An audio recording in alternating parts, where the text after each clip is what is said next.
nouveaux tarifs ont créé des obstacles pour les consultations commerciales sino-américaines. Huaxi, le village le plus développé en Chine. La fabrication du papier tibétain, un artisanat traditionnel qui remonte à plus de 1000 ans.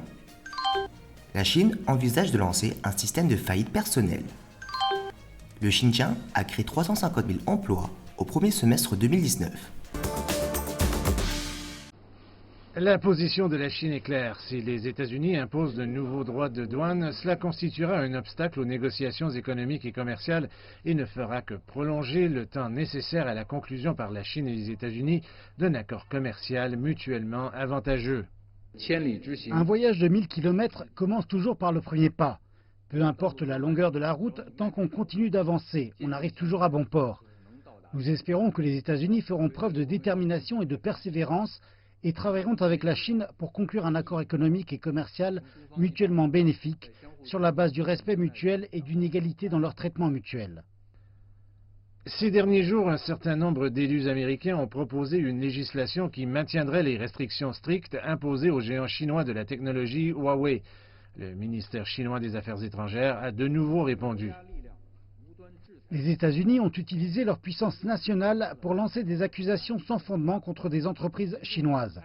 Ils ont gravement porté atteinte à l'image nationale des États-Unis, porté gravement atteinte aux intérêts des entreprises américaines et plus gravement à la chaîne industrielle et à la chaîne d'approvisionnement mondiale. Lors du sommet du G20 à Osaka en juin dernier, le président Trump a déclaré que certaines entreprises américaines pourraient reprendre leurs échanges avec Huawei, mais les actions des élus américains racontent une autre histoire.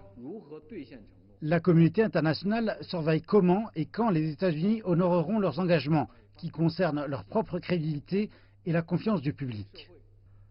Le ministère chinois des Affaires étrangères a également déclaré que les États-Unis devraient cesser de réprimer et d'imposer des sanctions à Huawei et à d'autres entreprises chinoises sans aucune raison et prendre davantage de mesures favorables au développement sain et stable de la coopération commerciale sino-américaine que de mettre des obstacles sur le chemin. Le ministère chinois du Commerce a récemment publié un rapport sur l'enquête de l'OMC sur les plaintes du gouvernement chinois concernant des mesures commerciales compensatoires imposées par les États-Unis. Le dernier rapport de l'OMC a révélé que 11 mesures compensatoires américaines étaient contraires aux règles de l'OMC et exigeaient les États-Unis de rectifier les règles. En 2018, lors d'une interview avec Bloomberg, le président Trump a déclaré qu'il retirerait les États-Unis de l'OMC si l'organisation ne revoyait pas ses positions. La Chine a appelé les États-Unis à prendre des mesures immédiates pour corriger les mauvaises pratiques et créer un environnement commercial stable et équitable dans le monde entier. Lorsque nous arrivons au village de Huaxi, on aperçoit des rangées de villas soignées, un grand centre culturel et sportif pour les habitants et un hôtel 5 étoiles pour les touristes. Ici, les familles possèdent même des voitures de luxe. Ce village ne ressemble à aucun autre. Les maisons sont reliées entre elles par des couloirs, si bien que les gens peuvent sortir sans parapluie quand il pleut.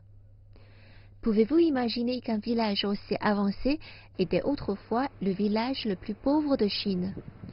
Après 5 décennies de développement, il est devenu une véritable carte de visite du village chinois. Alors, comment l'expliquer? Dans les années 1960, au moment où nous avons commencé la réforme agricole dans le village, l'ancien secrétaire du Huaxi, Wu Renbao, nous a encouragés à innover sans cesse.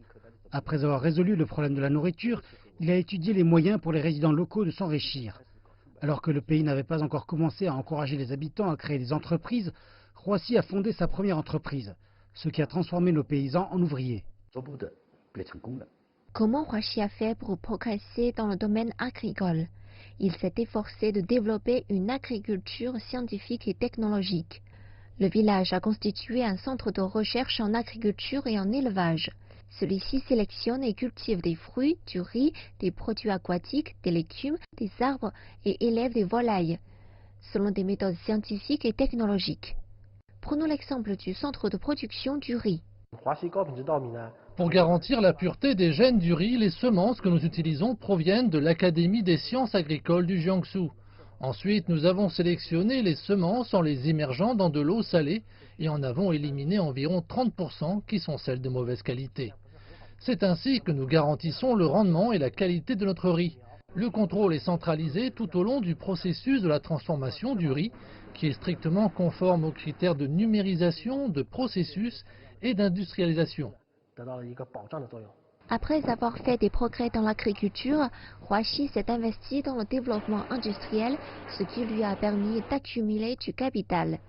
Puis le village a fondé le groupe Huaxi et s'est étendu aussi dans l'industrie des services, le fret maritime, le tourisme aérien, le stockage, l'investissement financier et la technologie.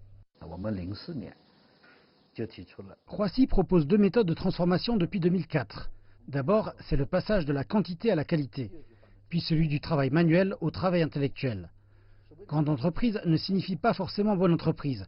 Au lieu de faire attention aux chiffres d'affaires, nous nous concentrons plutôt sur la production par habitant.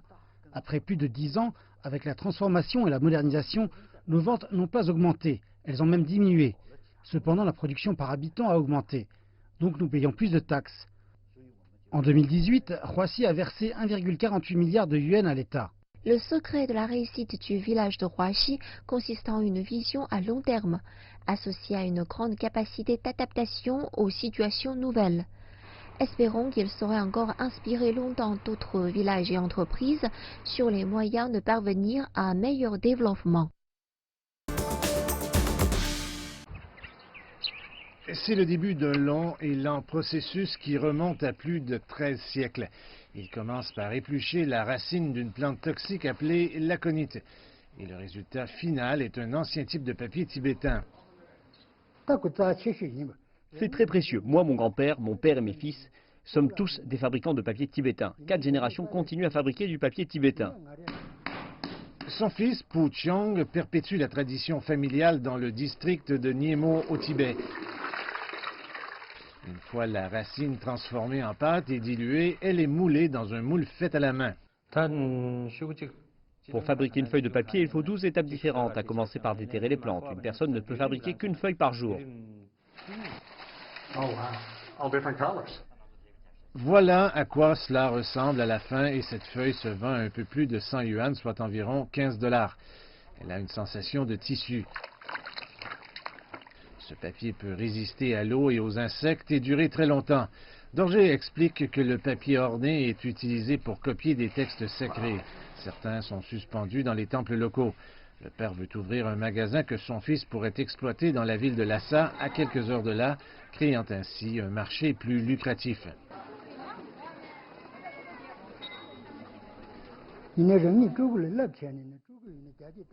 Je crains toujours que les compétences de fabrication de papier tibétain ne disparaissent. Si nous pouvions ouvrir un magasin à Lhasa, les gens pourraient voir le papier tibétain de leurs propres yeux. Ils peuvent le recommander à d'autres. Et cela aidera à promouvoir le papier tibétain. Il est difficile d'imaginer qu'une chose aussi délicate pourrait être perdue dans l'avenir. Mais la culture tibétaine est plus qu'une mince feuille de papier, beaucoup plus.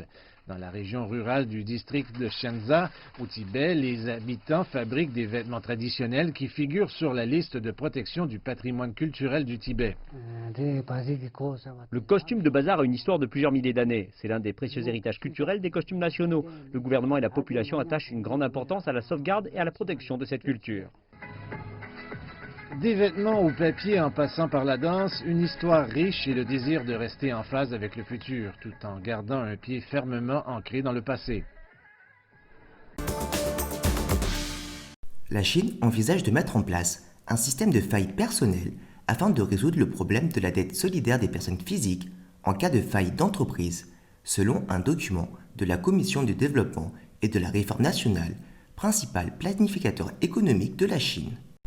À l'heure actuelle, lorsqu'un tribunal refuse de rembourser une dette, le débiteur figurera sur sa liste noire, ce qui entraînera des restrictions telles que l'impossibilité de voyager en avion ou en train à grande vitesse ou de solliciter un prêt. Cependant, beaucoup de personnes figurant sur la liste dans des affaires civiles et commerciales ne répudient pas intentionnellement leurs dettes, mais n'ont tout simplement pas d'argent à rembourser. Le nouveau document indique que des efforts seront déployés pour permettre progressivement aux citoyens privés d'être exemptés de ces restrictions de consommation. Les citoyens seront également dispensés de payer des dettes commerciales garanties avec leur assurance. Cela conduira finalement à la mise en place d'un système de faillite personnelle. En outre, des efforts seront déployés pour améliorer la législation et la réglementation qui guident les procédures à suivre par les établissements financiers défaillants pour sortir du marché, soit de manière autonome, soit de différentes manières. D'autres systèmes, tels qu'un système d'assurance des dépôts, devraient jouer un rôle plus important dans le soutien de telles sorties. Enfin, aucune partie ne doit empêcher les entreprises d'État répondant aux conditions de faillite de sortir du marché. Lorsqu'une entreprise publique fait faillite, les créanciers, tels que les institutions financières, ne peuvent exiger que le gouvernement assume la responsabilité du règlement de la dette au-delà du montant de leur apport en capital à l'entreprise. Les autorités locales ont annoncé jeudi dernier que la région autonome ouïghour du Xinjiang, dans le nord-ouest de la Chine, a créé au total 353 400 nouveaux emplois pour ses résidents au cours du premier semestre 2019.